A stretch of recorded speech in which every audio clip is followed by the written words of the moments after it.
Hare Krishna. Reading from Srimad Bhagavatam, Canto 1, Chapter 3, Text number 3. यस्यावयवसंस्थानैः कल्पितो लोकविस्तरः तद्वै भागवतो रूपं विशुद्धं सत्त्वमूर्जितम्. Synonyms. Yasya, those. Avyaya, bodily expansion. Samsthanai, situated in. Kalpitaha, is imagined. Loka, planets of inhabitants. Vistaraha, various. Tatvai, what that is. Bhagavataha, of the personality of Godhead. Rupam, form. Vishuddham, purely. Sattvam, existence. Urchitam, excellence. Translation and purport by His Divine Grace C. Bhaktivedanta Swami Srila Prabhupada. Jai Srila Prabhupada. It is believed that all the universal planetary systems are situated on the extensive body of the Purusha, but he has nothing to do with the created material ingredients. His body is eternally in spiritual existence par excellence. Purport. The conception of the Virat Rupa or Vishwarupa of the Supreme Absolute Truth is especially meant for the neophyte who can hardly think of the transcendental form of the personality of Godhead. To him, a form means something of this material world, and therefore an opposite conception of the Absolute is necessary in the beginning to concentrate the mind on the power extension of the Lord. As stated above, the Lord extends his potency in the form of the Mahat Tattva, which includes all material ingredients. The extension of power by the Lord and the Lord himself personally are one in one sense, but at the same time the Mahatattva is different from the Lord. Therefore, the potency of the Lord and the Lord are simultaneously different and non-different. The conception of the Virat Rupa, especially for the impersonalist, is thus non-different from the eternal form of the Lord. This eternal form of the Lord exists prior to the creation of the Mahatattva, and it is stressed here that the eternal form of the Lord is par excellence spiritual or transcendental to the modes of material nature. The very same transcendental form of the Lord is manifested by his internal potency, and the formation of his multifarious manifestations of incarnations is always of the same transcendental quality, without any touch of the Mahatattva. Text 4. Pashyanti adorupam adabhrachakshusha सहस्रपादोर भुजानानाद्भुतं सहस्रमूर्धा श्रवणाक्षी नासिकं सहस्रमौली अम्बरकुन्दलोल्लासत्. Synonyms. Pashyanti, see. Adaha, the form of the Purusha. Rupam, form. Adabhra, perfect. Chakshusha, by the eyes. Sahasrapada, thousands of legs. Uru, thighs. Bhuja anana, hands and faces. Adbhutam, wonderful. Sahasra, thousands of. Murdha, heads. Shravana, ears. Akshi, eyes. Nasikam, noses. Sahasra, thousands. Mauli, garlands. Ambara, dresses. Kundala, earrings. Ullasat, all glowing. Translation and purport by His Divine Grace Abhay Charanarvinda Bhaktivedanta Swami Srila Prabhupada. Jai Srila Prabhupada. Translation. The devotees with their perfect eyes see the transcendental form of the Purusha, who has thousands of legs, thighs, arms and faces, all extraordinary. In that body there are thousands of heads, ears, eyes and noses. They are decorated with thousands of helmets and glowing earrings and are adorned with garlands. Purport. With our present materialized senses, we cannot perceive anything of the transcendental Lord.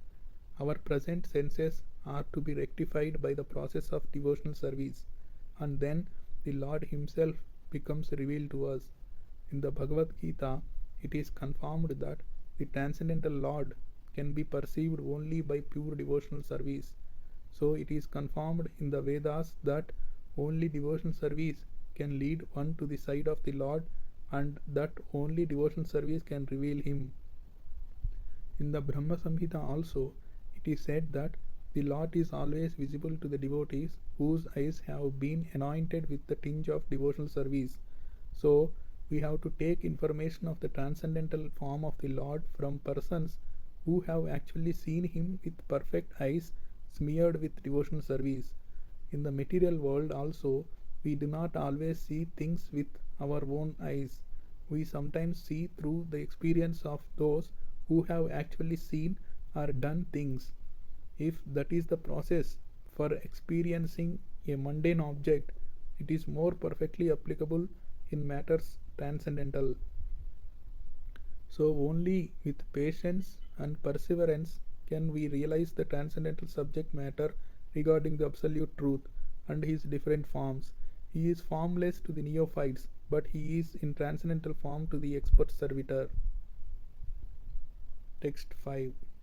Etan एतन् नानावताराणां निधानं बीजम् अव्ययं यस्यां संशयेन सृज्यन्ते देवत्रियान्नराधयः. Synonyms: Etat, this form, Nana, multifarious, Avataranam, of the incarnations, Nidhanam, source, Bijam, seed, Avyayam, indestructible, Yasya, whose, Amsha, plenary portion, Amshena, part of the plenary portion, Srijyante, create, Deva, demigods, Triyak, animals, Nara Adayaha, human beings and others. Translation and purport by His Divine Grace A.C. Bhaktivedanta Swami Srila Prabhupada. Jai Srila Prabhupada. Translation: this form, the second manifestation of the Purusha, is the source and indestructible seed of multifarious incarnations within the universe. From the particles and portions of this form, different living entities like demigods, men, and others are created. Purport: the Purusha, after creating innumerable universes in the Mahatattva, entered in each of them as the second Purusha, Garbhodakashayi Vishnu. When he saw that within the universe there was only darkness and space without a resting place, he filled half of the universe with water from his own perspiration and laid himself down on the same water. This water is called Garbhodaka. Then from his navel the stem of the lotus flower sprouted, and on the flower petals the birth of Brahma, or the master engineer of the universal plan, took place. Brahma became the engineer of the universe, and the Lord himself took charge of the maintenance of the universe as Vishnu. Brahma was generated from Rajoguna of Prakriti, or the mode of passion in nature, and Vishnu became the Lord of the mode of goodness. Vishnu, being transcendental to all the modes, is always aloof from materialistic affection. This has already been explained. From Brahma there is Rudra, Shiva, who is in charge of the mode of ignorance or darkness. He destroys the whole creation by the will of the Lord. Therefore all three, namely Brahma, Vishnu and Shiva, are incarnations of the Garbhodakashayi Vishnu.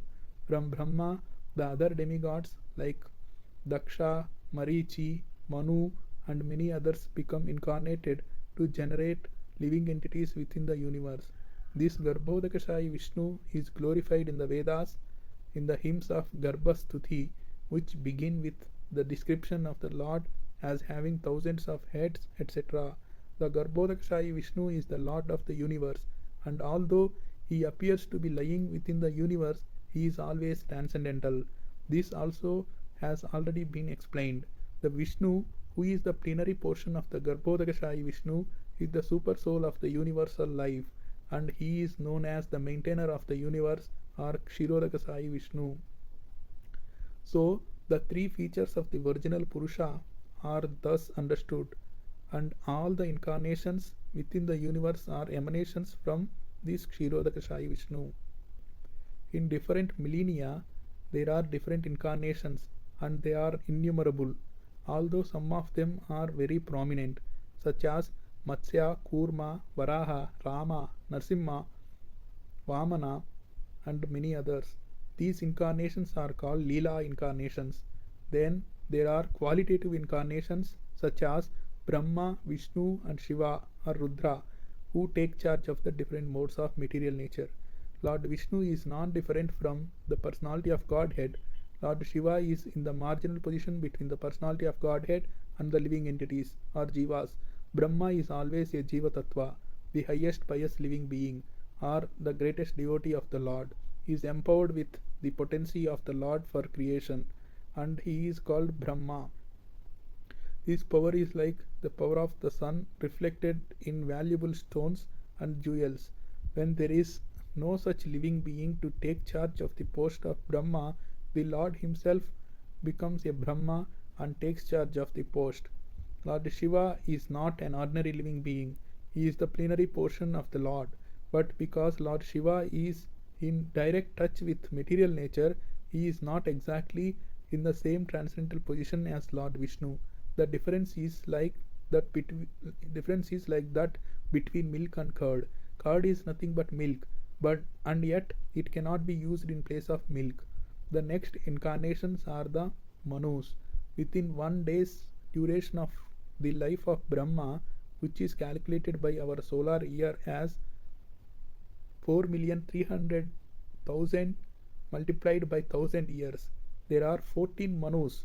Therefore, there are 420 Manus in 1 month of Brahma and 5040 Manus in 1 year of Brahma. Brahma lives for 100 years of this age, 100 years of his age, and therefore there are 5040 multiplied by 100 or 504,000 Manus in the duration of Brahma's life. There are innumerable universes with one Brahma in each of them, and all of them are created and annihilated during the breathing time of the Purusha. Therefore, one can simply imagine how many millions of Manus there are during one breath of the Purusha. The Manus who are prominent within this universe are as follows: Yajna as Swayambhu Manu, Vibhu as Swarochisa Manu, Satyasena as Uttama Manu, Hari as Tamasa Manu, Vaikunta as Raivata Manu, Ajita as Chakshusha Manu, Vamana as Vaivasvata Manu. The present age is under the Vaivasvata Manu. Sarvabhauma as Savarni Manu, Rishabha as Takshaswavarni Manu, Vishwaksena as Brahma Savarni Manu, Dharmasetu as Dharma Savarni Manu, Sudhama as Rudra Savarni Manu, Yogeshwara as Deva Savarni Manu, and Bruhadbhanu as Indra Savarni Manu. These are the names of one set of 14 Manus covering 4,300,000,000 solar years as described above. Then there are the Yugavataras, or the incarnations of the millennia. The Yugas are known as Satya Yuga, Treta Yuga, Dwapar Yuga and Kali Yuga. The incarnations of each Yuga are of different color. The colors are white, red, black and yellow. In the Dwapar Yuga, Lord Krishna in black color appeared, and in the Kali Yuga, Lord Chaitanya in yellow color appeared. So all the incarnations of the Lord are mentioned in the revealed scriptures. There is no scope for an impostor to become an incarnation, for an incarnation must be mentioned in the Shastras. An incarnation does not declare himself to be an incarnation of the Lord, but great sages agree by the symptoms mentioned in the revealed scriptures. The features of the incarnation and the particular type of mission which he has to execute are mentioned in the revealed scriptures. Apart from the direct incarnations, there are innumerable empowered incarnations. They are also mentioned in the revealed scriptures. Such incarnations are directly as well as indirectly empowered. When they are directly empowered, they are called incarnations. But when they are indirectly empowered, they are called vibhutis. Directly empowered incarnations are the Kumaras, Narada, Prithu, Shesha, Ananta, etc. As far as vibhutis are concerned, they are very explicitly described in the Bhagavad Gita in the Vibhuti Yoga chapter. And for all these different types of incarnations, the fountainhead is the Garbhodakashayi Vishnu.